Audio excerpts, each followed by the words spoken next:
संसद से लेकर सड़क तक एक मामला सुर्खियों में है और लोग सड़क पर आंदोलन करते हुए दिखाई दे रहे हैं। मामला है अम्बेडकर से जुड़ा हुआ और गृह मंत्री से जुड़ा हुआ।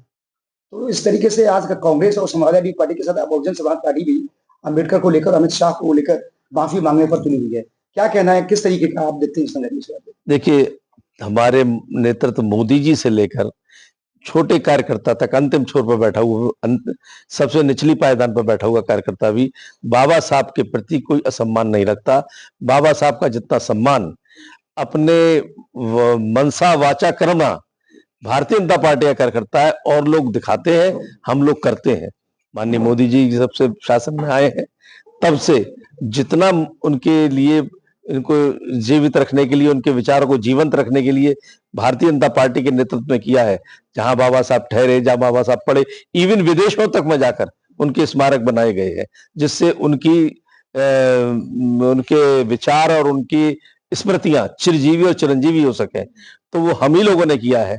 आज भी मोदी जी ने कल जब वो नदी, बेतवा की नदी को जोड़ा है, तब भी ये बात कही है कि बाबा साहब के विचार में जल समस्या का एक समाधान था और उसको मार दिया था नेहरू जी के नाम पर।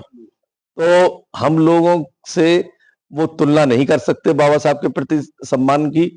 और दूसरी बात यह कि उन पर कोई मुद्दा नहीं है, तो इस तरह के मुद्दे पकड़कर राजनीतिक लाभ लेने की कोशिश करना, जनता को भ्रमित करना। मंत्री जी, कांग्रेस और अखिलेश यादव सभा प्रमुख लगातार वो साफ कह चुके हैं कि हम इस मुद्दे को जनता के बीच में लेके जाएंगे। वो मुद्दे को संविधान, बात सही है, ठगी वो जनता के बीच लेके जाएंगे तभी तो हो पाएगी। पिछली चुनाव में, लोकसभा के चुनाव में उन्होंने ठगी की थी। एक संविधान की किताबिया, मालूम नहीं संविधान था कि नहीं था, उसके अंदर एक लाल किताबिया एक पास एक जैसी थी कि मोदी जी तिवारा आएंगे तो संविधान बदल जाएगा, मोदी जी तिवारा आएंगे तो आरक्षण खत्म हो जाएगा। मोदी जी तिवारा आ गए, ना संविधान बदला, ना आरक्षण समाप्त हुआ। जनता के समझ में आ गया कि राजनीतिक ठग आए थे और उन्हें भ्रमित करके ठग गए और ठग कर ले गए। और उसका ही परिणाम निकला कि उत्तर प्रदेश के 9 चुनाव में 7 में भारतीय जनता पार्टी जीती। जनता समझ चुकी थी ये ठग थे, अब राजनीतिक ठगी ज्यादा नहीं चलेगी।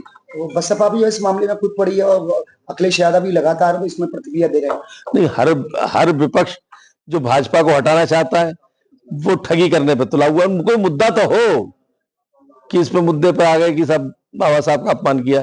बाबा साहब के सम्मान में जितना भारतीय जनता पार्टी का कार्यकर्ता प्रतिबद्ध है, उतना कोई और नहीं।